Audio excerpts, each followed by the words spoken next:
So today we're going to look at God's history lesson to Israel because he has this conversation. He's talking to Ezekiel. Remember, Ezekiel's got the elders in front of him. This was from last week, and he's doing these riddles, and he's going through these proverbs and this stuff. Before him, he still has the elders. And so now it's God's time to say, okay, let's have a little history lesson. Let's talk a little bit about you guys and where you've come from some more than he has in the past. And so that's what we're going to talk about. So chapter 19 is a lament.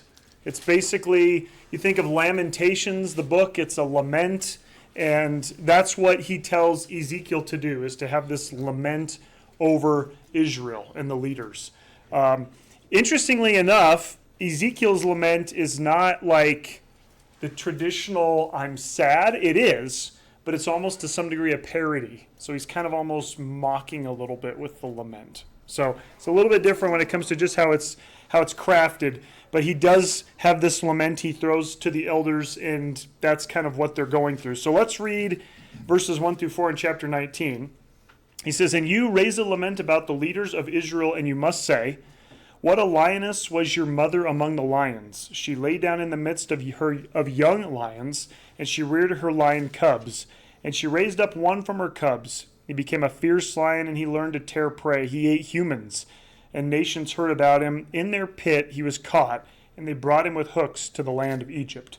We're going to read the lament, and then we're going to talk about it. Okay, so I want you to kind of get the whole picture again of the lament before we go on.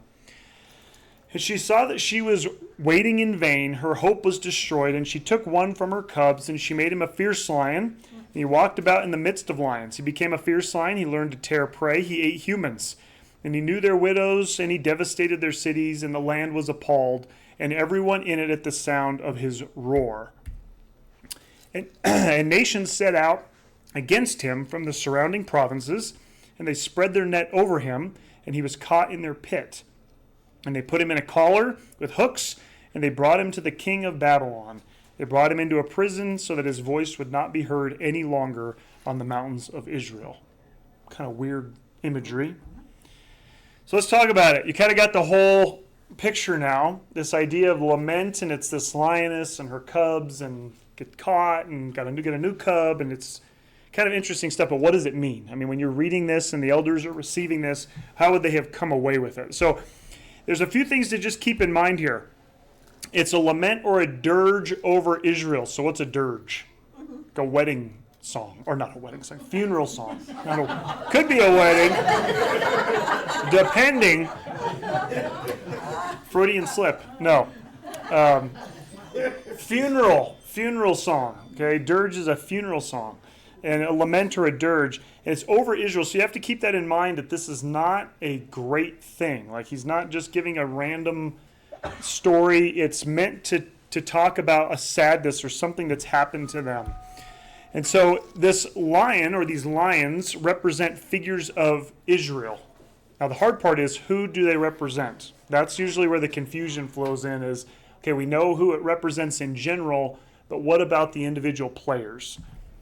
And so there's a few characters. You probably caught some of them as we're going through this. Who are they? Do you remember? We have the lioness, right? Kind of the first one. I'm just going to go in order through the lament. You have cub number one. So it's just the cubs, but there's cub number one. What happens to cub number one? You remember? Taken to Egypt. So she says, I can't wait any longer. She had hope that he would come back. Doesn't come back. So then what does she do? She raises up cub number two. Okay, so that's where cub number two pops in. You have the nations around, talks about their interaction with the cubs, and most of the time it's taking them, like the one going to Egypt. They're captured. You have Egypt mentioned specifically, and you have Babylon mentioned specifically. So the Babylon one kind of makes sense, doesn't it? I mean, considering where we're talking about in Ezekiel, they're in exile, they're in Babylon. So maybe we could make some connections on that, but we'll go through that a little bit. So why the use of a lion? Yeah. I mean, that was kind of my first question is, okay, we got this lament. Why didn't you just kind of pour out your sadness over Israel, talk about them? But there's this imagery, the lament, and it's this lion. Why do you think there's lion imagery being used? Yeah. Strength. Oh. Strength, yeah. Lion comes from a lot of stuff in the Old Testament. I mean, how did they view the lion? It was a source of strength. It was kind of the crown jewel of the animal kingdom, represented, the royalty. So there's a lot of pieces with lions. They're also a social animal. They live in these packs, right? How do the packs operate? Have you ever watched like the Discovery Channel and they go out and they follow a pack of lions? One male with several. You have one male with several of the female lionesses.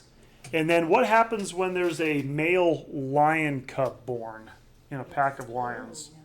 A lot of times it's killed by the main dominant lion because it's competition. And so they kind of have this interesting dynamic and a pride of lions of how they work. But they are social animals. The male lion runs the pride. So you have the one, it's got the mane, the big one there that kind of runs everything. There is competition between the male lions in the pride. We talked about that a little bit. Cubs can be killed by that dominant male. In the ancient world, lions were viewed as symbols of kingship, royalty, strength, power.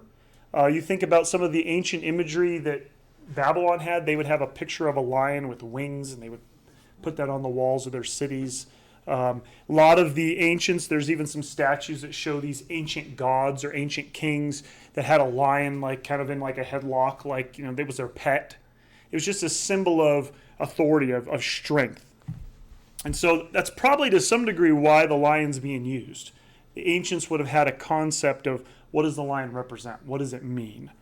Majesty, strength, those types of things. Now, from a biblical perspective, you're on track with this because in Genesis 49, you'll probably have heard this one before. Jacob's called his sons together before he's about to send the 12, bless the 12, right? He's about to pass away. He goes and gives them all their own individual blessing, some better than others. And here's what it says. And Jacob called his sons and said, gather together so that I can tell you what will happen with you in days to come.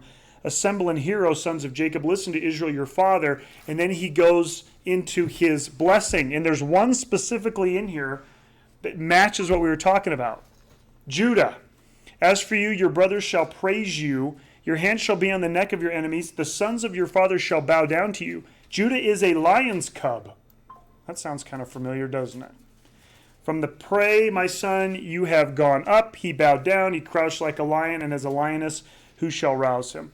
So in the Old Testament with Jacob, Israel, he's going through his kids, comes to Judah, and what does he call him? A lion's cub. Do you think Ezekiel knows this? I mean, you're into the future now. You're going past this time where he does this blessing. Ezekiel's kind of repurposing this to say, I want to try to get a message across to the elders of Israel. He knows what he's doing with this whole Genesis thing because of the lion cub piece. They would have immediately thought back to their heritage and to the blessings, and they would have said, well, Judah, that's the lion's cub. Okay, now there's more to it. Verse 10, he says, the scepter shall not depart from Judah, nor the ruler's staff between his feet until Shiloh comes, and to him shall be the obedience of nations. So what do we know about Judah? What's the promise or the blessing on Judah? That they're going to be what? Kingly line. The kingly line. And it's not going to leave that line, correct? The scepter shall not depart from Judah. Now, this is kind of a side note, but I figured it's kind of confusing, so I wanted to talk about it briefly. What does it mean until Shiloh comes? So Shiloh is kind of a confusing. He just throws this in here, and when I'm reading, I'm like, what do you mean? Like, until Shiloh comes? What does that mean? So Shiloh can be interpreted a few different ways. So this is a little sidetrack, but I wanted to make sure you understood kind of what he's talking about here. Until they get to Shiloh, there was an actual place called Shiloh, but there's no record of them actually making it there in this time frame. So that's not a great interpretation, but it's possible that it could be that. What's the location? Shiloh can mean peace or the peacemaker. So he says, until the peacemaker comes. Now that's where we're going to say, well, who's the peacemaker? Who's going to be on the throne coming from the line of Judah that's going to be the peacemaker? Well, that would be Jesus, wouldn't it? Could be until the one whose it is comes. I know it sounds like a weird translation, but it's basically he's entitled to it, and when he comes, it's his thing. So when that guy who's entitled to it comes, that's what we're talking about. Well, who would that be? Who's entitled to it? Jesus. Okay. So in both cases, you kind of can see where it's talking about the Messiah, the one to come who will rule forever. He's going to be the one that will have the scepter and be in charge, and it's an eternal kingdom, okay, the promised one, titled to the throne. Now it's interesting because in Revelation 5:5, and one of the elders said to me, "Do not weep, behold what?" Okay, so who's this talking about? And notice in the next sentence he says, the root of David. Remember last week with the vine and the branches and the cedar and the planting? So Ezekiel has tapped into these statements. He's talking about a lion. He's talked about a root. And here now you have in Revelation, we know who this is. There's a connection there. So is Ezekiel talking about the Messiah coming? He is. He's talking about there's going to be a point where we're going to have the Messiah come. And he's using these parables in Ezekiel 16, 17, 18, 19 now to talk and kind of throw these breadcrumbs out there for the elders to be like, okay, there's someone coming at some point. So back in verse 2, he says, you must say, what a lioness was your mother among the lions. She lay down in the midst of young lions, and she reared her lion cubs. So who is the lioness who's laying down? Israel.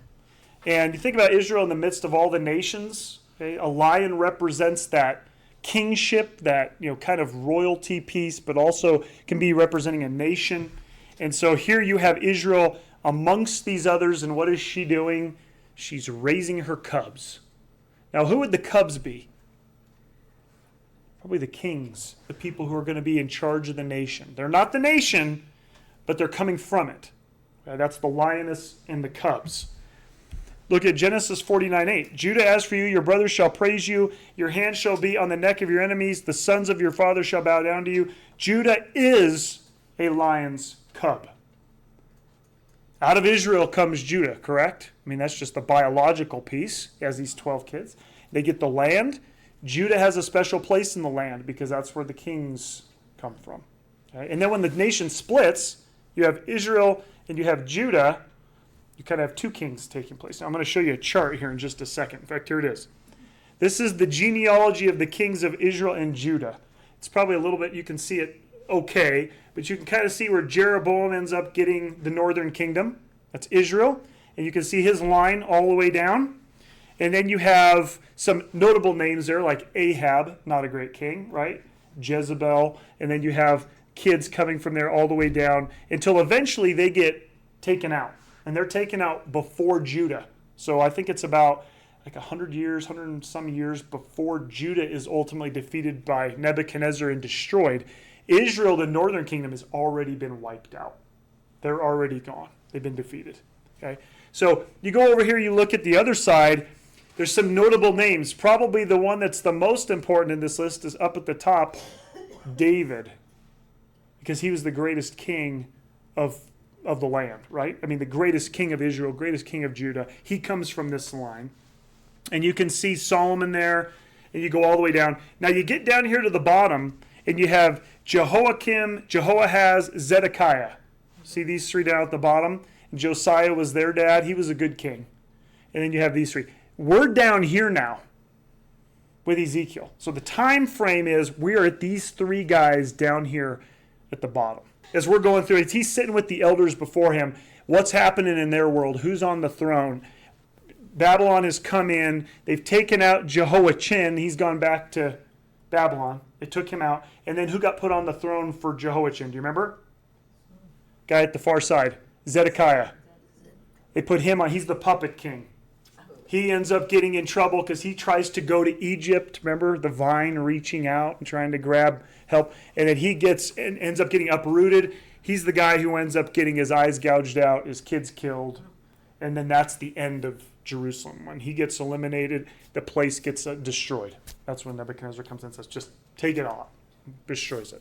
Okay. So we're down here after Josiah. We're down here under this group. That's where we're at in the timeline. Okay. She raised up one from her cubs. He became a fierce lion. He learned to tear prey. He ate humans, and nations heard about him. In their pit he was caught, and they brought him with hooks to the land of Egypt. Any clues in here on who it might be, or what would be the clues in here? You'd say, okay, we need to figure out who this was. What would you use here as your breadcrumbs to follow. Anything in here that jumps out that might give us some clues? Who? No, not David. Zedekiah. What's the last line? They brought him with hooks to the land of Egypt. So what does that say about this particular lion cub? What happened to him? Captured and taken to Egypt. Well, which one of these guys had that happen? It wasn't Jehoiakim. He died actually when he was still on the throne, and so his son Jehoiachin became the king. Zedekiah, we know, didn't get taken to Egypt, because what happens when Jehoiachin gets taken to Babylon? Who does he put on the throne in Judah? Zedekiah. What about the guy in the middle? Jehoahaz. We don't hear anything about him, but he actually got taken to Egypt. He was the one who was captured and taken to Egypt, and he's in the line because Josiah was his dad. He was going to be the king, and then what happens? Gets captured. Look at 2 Kings. Then Pharaoh Necho made Eliakim, the son of Eliakim is the same as Jehoiakim. It's the same guy. They just changed their names. I know, they just got to make it more complicated, don't they? It's the same guy. It even says here, in place of Josiah's father, and he changed his name to Jehoiakim, and he took Jehoahaz and brought him to Egypt, and he died there. This is the only instance of a king that we know of that this matches what Ezekiel is telling to the elders.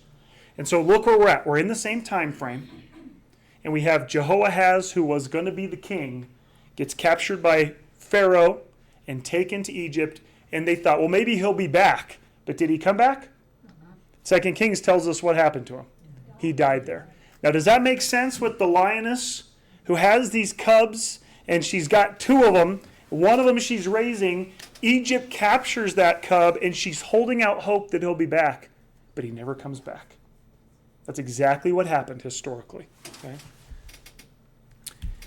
Verse 5, and she saw that she was waiting in vain. He's not coming back.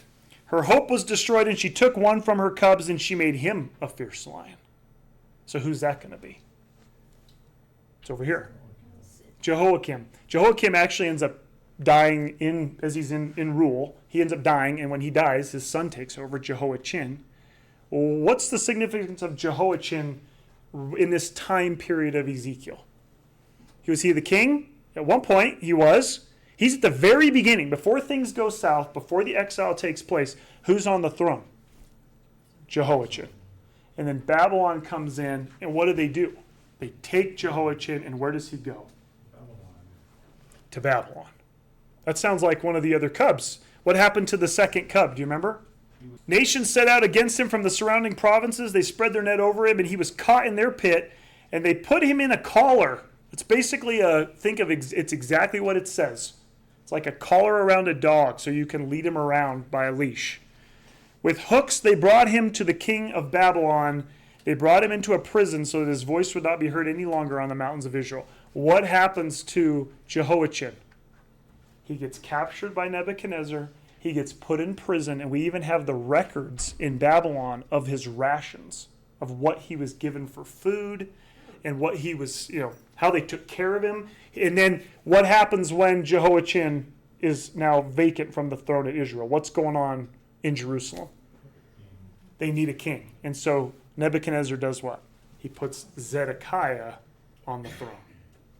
Okay, so if you're sitting there as one of the elders, you're going, okay, what is all this about? These lion cubs, well, we know it's royalty, kingship, what's going on in Israel? Well, it's their history. God's kind of explaining to them, well, here's what happened. Your one king was taken to Egypt. Jehoiachin was put on the throne. Now he's been captured and brought to Babylon. So it's kind of a history lesson at this point of what's going on. Why he uses the illustrations of cubs and stuff and just saying, it was Jehoiachin, it was these, I don't know. Apparently God wants him to think a little bit, wants him to really think about this. So Jehoiachin is the best match for the second cub. First cub was Jehoahaz. Jehoiachin's the match for the second cub.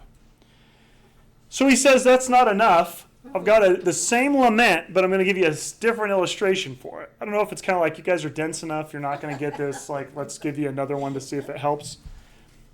So he goes on this way. He says, your mother was like the vine in your vineyard planted fruitfully beside water, and it was full of branches from many waters. She produced branches of strength to scepters of rule. Its height became tall between thick foliage, and it was seen because of its tallness among the abundance of its branches. Okay, think the same thing we were talking about, repeated. Just a different illustration. But it was uprooted in rage, it was thrown to the earth, and the east wind dried up its fruit. They were stripped off, its strong branch dried up, fire consumed it. And now it is planted in the desert, in a dry and thirsty land. And so fire has gone out from the stem of its branches, its fruit it has consumed, and there was not in it a strong branch, or a scepter for ruling. Now go back to Genesis. The scepter shall not depart from Judah, nor the ruler's staff between his feet until Shiloh comes. And to him shall be the obedience of nations, binding his donkey to the vine, and his donkey's colt to the choice vine. He washes his clothes in the wine, and his garment in the blood of grapes. Are you super confused now? Doesn't make any sense. You get the vine language? You catch that? The idea of this ruler with no scepter from Judah. You can see where the kingship is being impacted. Now, there was a time, this is kind of a weird set of verses in Genesis, because it's like, what do you mean binding his donkey to the vine? You remember back a couple weeks ago when we were talking about the vine and how weak it was?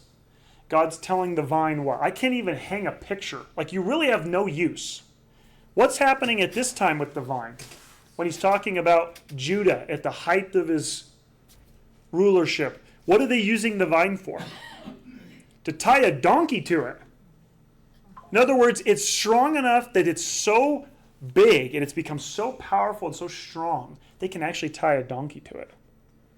That sounds totally different than what we just read a few weeks ago about how weak the vine was.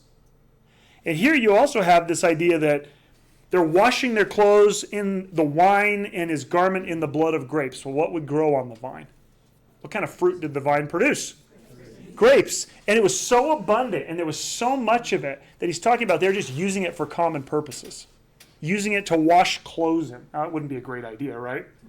Good staining, you know. But the idea is that you are, this choice fruit has now become something common. It's like water. You're just using it for common purposes. So what does that say about Judah from this blessing in Genesis? It's going to have the kings. They're going to be abundant. They're going to grow. The weak vine is going to turn into strength. She produced branches of strength. There it is. What happened? Well, Judah produced these branches of strength to scepters of rulers. They had kings, strong kings. Its height became tall between thick foliage, and it was seen because of its tallness among the abundance of its branches. It's growing. It's getting attention now. People are seeing the strength and the growth of this vine. And it has fruit bearing, right? So what has the fruit bearing vine become? It's almost like a tree now. Like a cedar. Remember? East wind dried up its fruit. They were stripped off. Who's the east wind that came against the vine? Babylon's in the east. They came in, and what do? They strip off the fruit. So think of Israel as the vine, and they have this fruit they bear, kind of like a lioness has cubs that she bears. And these kings come from the vine. And what happens when Babylon comes in? Strips the fruit off, takes the cubs away. You follow the illustration? The point is, Ezekiel, number one, is not a fan of Zedekiah. A lot of his writings are anti-Zedekiah type stuff. Like Jehoiachin, he doesn't say a lot of, he kind of talks about some of the others, but Zedekiah is kind of in his crosshairs. He does not like Zedekiah. He was the last king in the line of David. So when we looked at that chart, he was the last one on the bottom from the line of Judah. Remember, Israel's been defeated already. So who's left?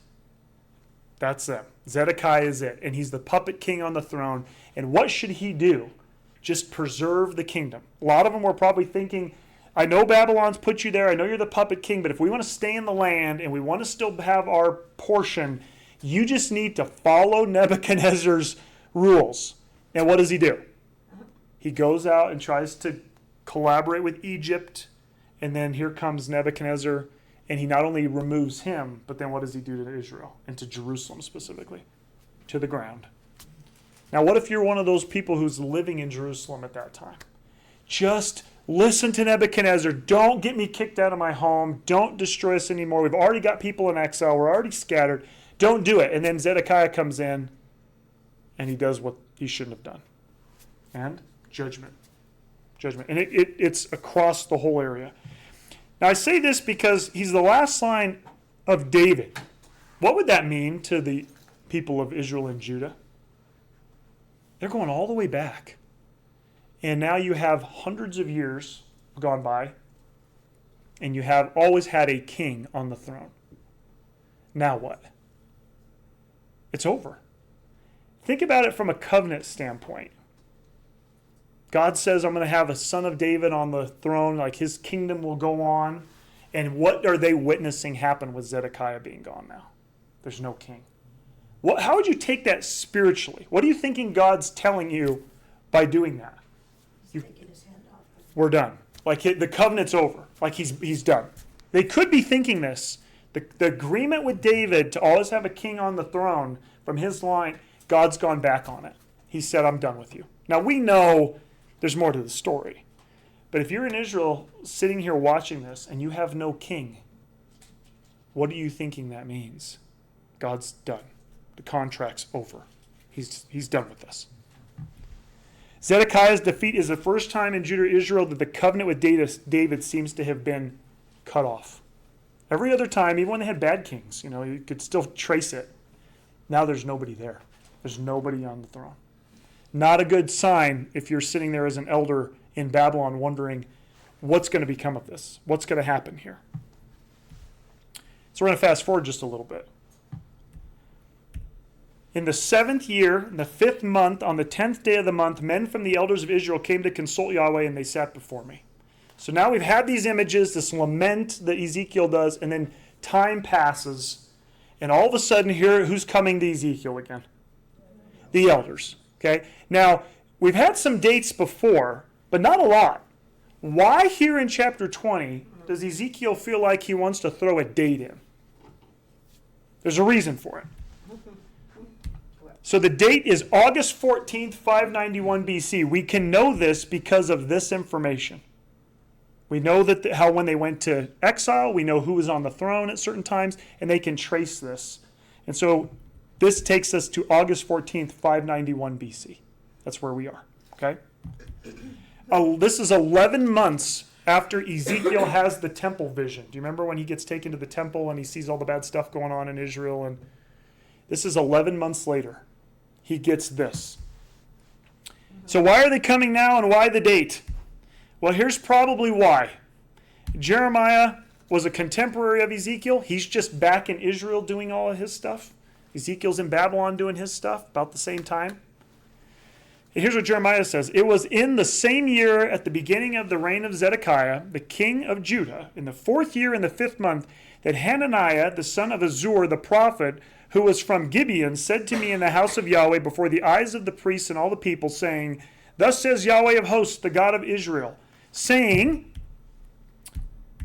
I have broken the yoke of the king of Babylon. Within 2 years I will bring back to this place all the vessels of the house of Yahweh, which with Nebuchadnezzar the king of Babylon took away from this place and brought to Babylon.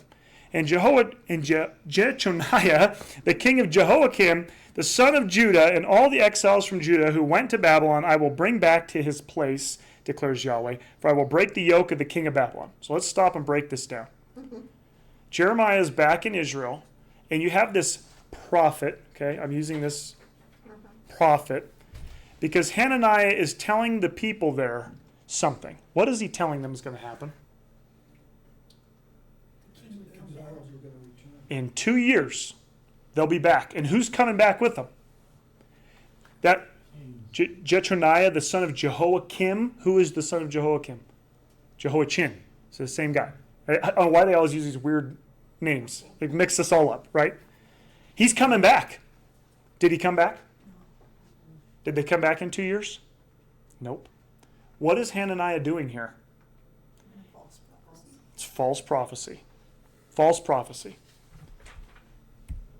This date is June or July of 593 BC. So you remember, The elders come to Ezekiel on what date? August 14th, 591, okay, or right at that time.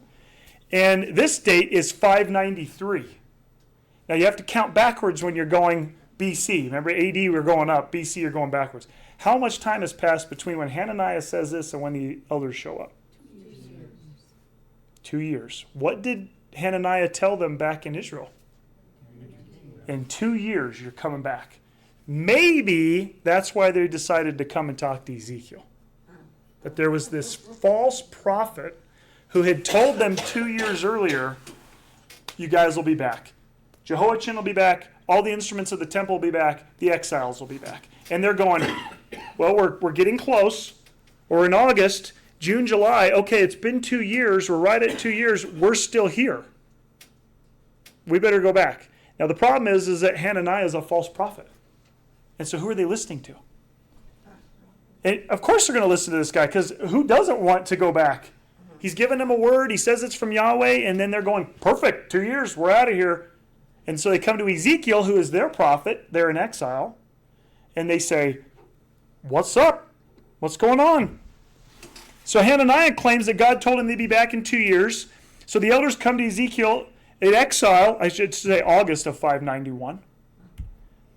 So that's why they're visiting. Now look at Jeremiah, the rest of the story. Then Jeremiah the prophet said to Hananiah the prophet before the eyes of the priests and before the eyes of all the people who were standing in the house of Yahweh. And Jeremiah the prophet said, Amen. May Yahweh do so. May Yahweh fulfill your words that you have prophesied to bring back the vessels of the house of Yahweh and all the exiles from Babylon to this place. What is he saying? Yeah, you're right. That's what's going to happen? Or is he saying like, I hope you're right. Amen. Let it be so, man. I really hope that that's the case. But that's not where it ends. Nevertheless, this is Jeremiah talking.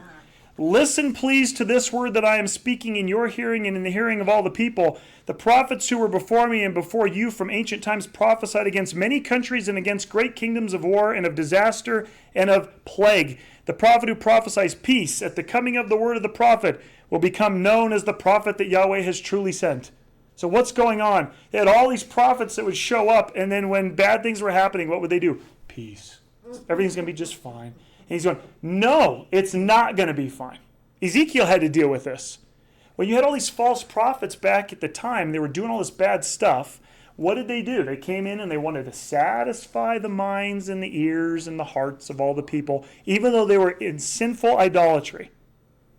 And so they just tell them whatever they wanted to hear, right? I think we have some New Testament scripture on that, don't we? In the end times, they're going to find teachers who will tell them whatever they want to hear. Isn't that today? And here you had guys like Ezekiel and Jeremiah that are like, guys, no peace. No, I know everybody wants to hear peace. And even Jeremiah goes, I hope that's the case. But the reality is no peace. Why? Why can't there be peace? You've got a whole bunch of people embracing idolatry, going against Yahweh, worshiping other gods, and they're coming in saying, everything's going to be fine. And he's going, it's not fine. It's not fine. So they continue on, and Hananiah the prophet took the yoke from the neck of Jeremiah the prophet, and he broke it. Then Hananiah, it's supposed to be something physical here. There's like a symbol, kind of an illustration that's going on. He breaks it. So Jeremiah has this thing to kind of show like we're under judgment. You know, we're kind of in and he grabs it and he breaks it. Hananiah said before the eyes of all the people, saying, Thus says Yahweh, this is how I will break the yoke of Nebuchadnezzar, the king of Babylon, within 2 years from the neck of all the nations. And Jeremiah the prophet went on his way. So Jeremiah kind of pushes back. And so what does he do? He takes and says, no. And he grabs the yoke. He breaks it as an illustration to say, nope, I'm right. In 2 years, everything will be fine. And Jeremiah's out. I'm done. He leaves. The word of Yahweh came to Jeremiah after Hananiah the prophet broke the yoke from the neck of Jeremiah the prophet, saying, Go, and you must say to Hananiah, saying, Thus says Yahweh, you have broken yoke bars of wood, but you have made in place of them yoke bars of iron. You think you broke the yoke? No, it's going to get worse. For thus says Yahweh of hosts, the God of Israel, I have put a yoke of iron on the neck of all these nations to serve Nebuchadnezzar, the king of Babylon, and they will serve him. Then he goes on to say, Then Jeremiah the prophet said to Hananiah the prophet, please listen, Hananiah. Remember, this guy's a prophet, just not doing the right thing. Yahweh has not sent you, and you have made this people trust in a lie. Therefore, thus says Yahweh, look, I'm going to send you from the face of the earth. This year you will die because you have spoken rebellion against Yahweh. And Hananiah the prophet died in the same year in the 7th month. So you have a false prophet show up. He tells them what they want to hear. Jeremiah's going, I wish you were right, buddy, but you're not. It's going to be worse. And now you have got the elders and the priests and the leadership. Instead of embracing, we need to repent, they think the end is coming. In 2 years, it's going to be over. And that's how they act. They act on his word. And he says right here, you're making the people trust in what? Something that's not true. A lie. He ends up costing him his life. But 2 years later, it ironically coincides with the time the elders think they're going to come to Ezekiel and say, okay, what's going on? What's the word from God? It's probably not a coincidence there. Probably not a coincidence. Here's Ezekiel 20. I will surely not allow myself to be consulted by you, declares the Lord Yahweh. Will you judge them? Will you judge them, son of man? Make known to them the detestable things of their ancestors, and you must say to them, thus says the Lord Yahweh. He's going to go. So God's already perturbed, because what's probably the reason for coming to him? What are the elders coming to Ezekiel on this day? Why haven't you done what Hananiah said you were going to do? And he's like, you know what? You guys haven't changed at all. It's been 11 months since we've talked. Been a lot of time that's passed. I've told you what the problem is, and you're still trying to get out from under it. Repentance is not in your vocabulary. You're still not getting rid of your idols. You're still not changing. And so now you come and you want to know what I think. And he says, I'm not here to talk to you. I'm not here to be consulted. Ezekiel outlines 3 rebellions in chapter 20. So God feels like you need another history lesson. You know, it's like, let's go back. Let's think about this again. And he outlines 3 rebellions in Israel's past. There's one in Egypt. There's one in the wilderness by the parents, so the first generation outside of Egypt. And then there's another one in the wilderness by the children. 3 rebellions that God says we need to talk about really quick. There's this one. This is I call this the first rebellion. This is the Egyptian rebellion. What was the Egyptian rebellion? What did they do? How did they rebel in Egypt? Sounds like they got out of Egypt. I mean, we always think of the Exodus as like this, God comes in, he makes a fool of Egypt, and it's like, follow me, and then we go into Sinai. How did they rebel in Egypt? Look what he says here. On that day I swore to them to bring them out from the land of Egypt to the land that I had searched out for them, flowing with milk and honey. It is the most beautiful of all the lands. This is, again, in Ezekiel. I said to them, let each one throw away the detestable things of his eyes, and you must not make yourself unclean with the idols of Egypt. Golden calf. I am Yahweh your God. Now I want you to think about the people in Egypt. How long have they been there? 400 years. Is there a lot of idolatry in Egypt? They got a bazillion gods, for everything. And here God comes in. We've been through this. If you've been through when we went through the, some of the Exodus stuff that we've done, and we talked about God battling the gods of Egypt. And there was all these displays to try to show that Yahweh is the authority, not Ra, not Isis, not any of these other ones. But they've been there 400 years. Do you think that they've embraced some of the gods of Egypt? Absolutely. In fact, God even tells them, I'm here to rescue you. Why? Why is he there to rescue them? It's not like all of them have just held out we're just waiting for the God of Abraham, Isaac, and Jacob.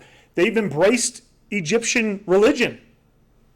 And yet God said, I had a promise that I would get you out after 400 years. I told Abraham, Isaac, Jacob, my covenant is him. So when Moses shows up out in the wilderness and God appears to him, how does he identify himself? Do you remember? I am, but then he says, I am the God of Abraham, Isaac, and Jacob, the covenant with them. So they would go, oh, yeah. In our history, we have a God who was loyal, who took care of our ancestors because they followed him. And here he comes and says, I promised I would do these things. Here I am, I'm getting you out. And so what am I asking you to do as you leave Egypt? Cast out the religion of Egypt. Get rid of the idols. Get rid of stuff. So they get to Sinai, and then what do? Well, we don't know what happened to Moses. We think something's gone, so we need a God. So what are we going to do? Back to Egypt, spiritually. But they rebelled against me. They were not willing to listen to me. Each one did not throw away the detestable things of their eyes, and they did not abandon the idols of Egypt. So even before they've made it to Sinai, like before we've even gotten to the wilderness wanderings, what happens? They're still not spiritually loyal to him. They're not there yet. They've still got their idols. Get rid of them? Nope, we're going to keep them. So then there's the second rebellion, which I'm going to call it the first desert rebellion because they had two, but it's the second one in the grand scheme of them. Okay? He says, I brought them out from the land of Egypt, and I brought them to the desert, and I gave my statutes to them, and my regulations I made known to them, which is, if a person does them, they will live by them. And also my Sabbaths I gave to them. Why? Why did he give the Sabbaths to them? To be a sign between me and between them, so that they would know that I, Yahweh, am the one sanctifying them. Who was the Sabbath made for? Man, not for God. It's a sign between us. And here he says, I've done these things. I brought you now to Sinai. What does he mean? He gave them the statutes.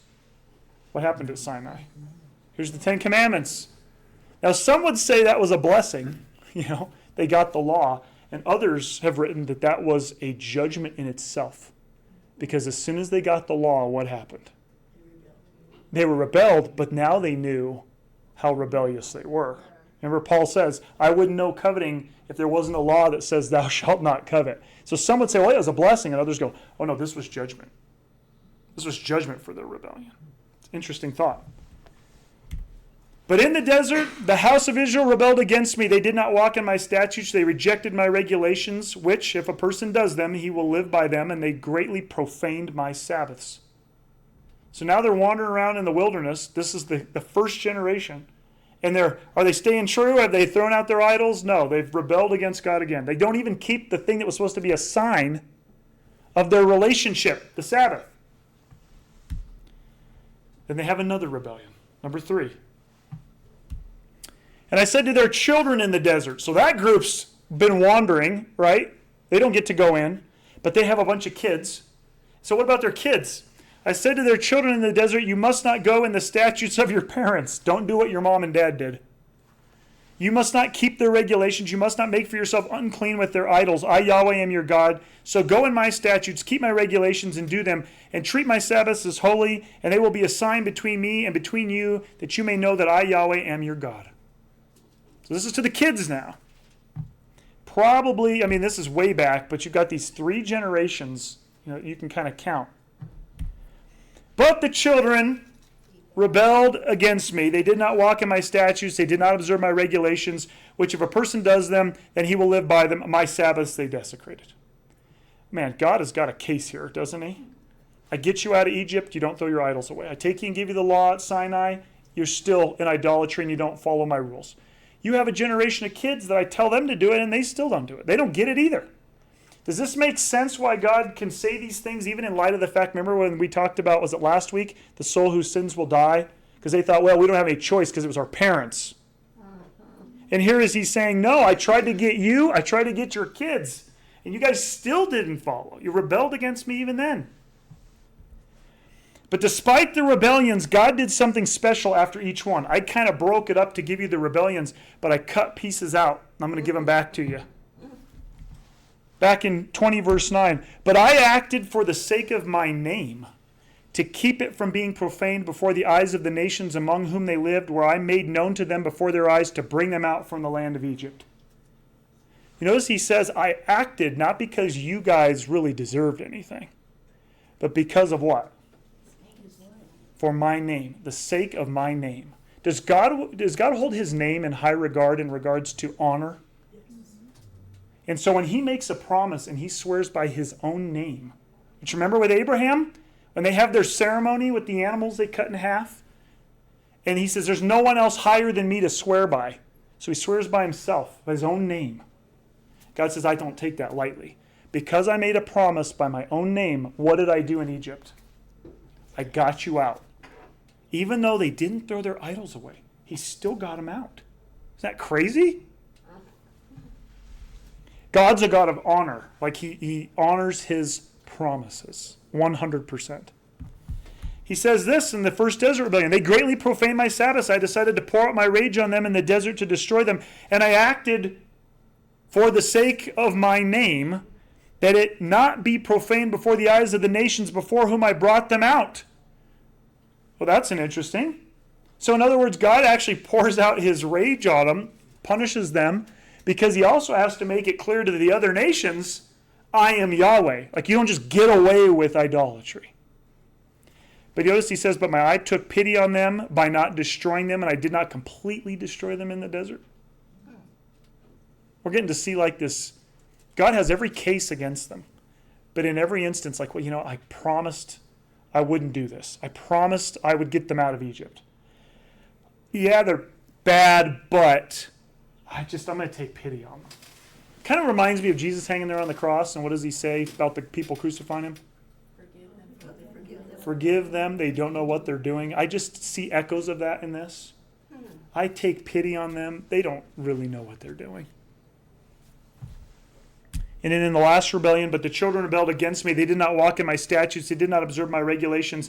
My Sabbaths they desecrated. I decided to pour out my rage on them to finish my anger against them in the desert.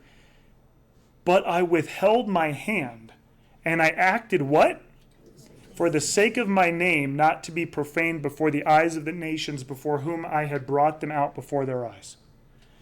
3 rebellions, 3 instances of God saying, but for the sake of my name, X, I'm doing this.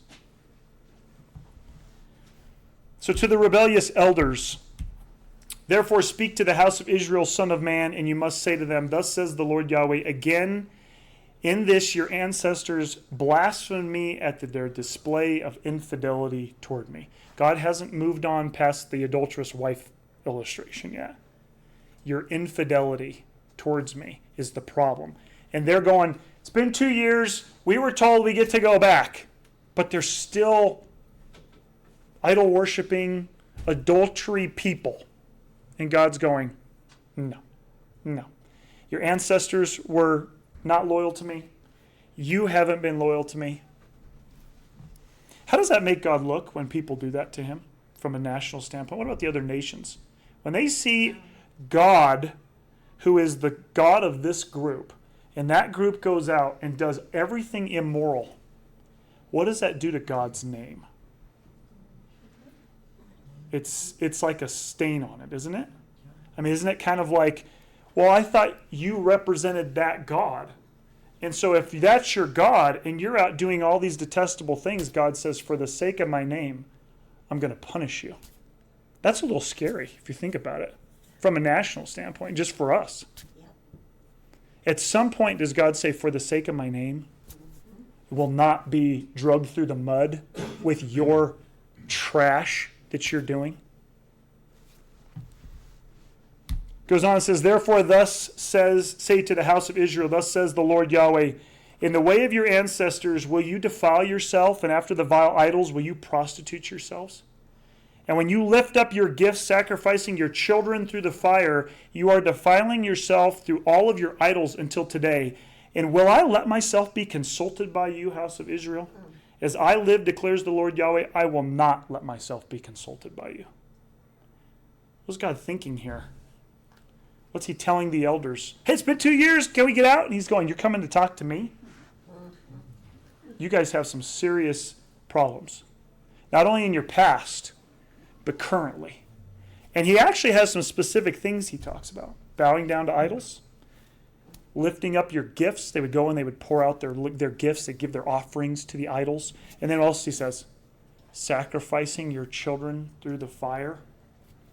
The fruit of the land that God gave, they were taking them, and what were they doing? Casting them to Molech and to these other deities. And they were burning them alive. I mean, they'd immolate them a lot of times. Why did they do that? Why did they go and offer their children to these deities, these other deities? What was their reasoning, you think? And it's bad reasoning, but what would it have been? Fertility gods. We want the land to be blessed. We want prosperity. We don't want bad things to happen to us. And so what would they do? They go sacrifice their kid to that deity. All for their own convenience, for their own future being secure. Does that not happen today? People go out and they say, I'm going to sacrifice this child because I want my job. I don't want to have to step out of this role. I don't want my world to change. I want a future. And so in their mind, they think that the only way to get to the future is I have to eliminate this baby. They had the same thinking in Israel. They just took it to a deity. They just took it to this idol, and they thought the idol would secure their future. Now, in a godless, secular country, we're doing the same thing. We just don't attribute it to a deity. Israel's unique because they weren't doing it to cut off lineages. They were doing it to try to receive something from a deity, a false god. As I live, declares the Lord Yahweh, surely with a strong hand and with an outstretched arm and with rage pouring forth, I will reign as king over you. Well, there's a change of tone. And I will bring you from the peoples, and I will gather you from the countries to where you were scattered, and with a strong hand and with an outstretched arm, and with rage poured out. So what is God saying? He's like going back and forth. I'm not going to be consulted by you. You guys are still a mess. But then in the next phrase he says, but I will lead you out, and I will be your king one day. Kind of sounds like what he was saying before. I took pity on them, for the sake of my name. I didn't totally destroy them. I rescued them in Egypt, even though they really didn't deserve it. And now here, what is he saying to them? Don't wait 2 years. I'll make the decision. But just know, I will be your king someday. I will lead you out.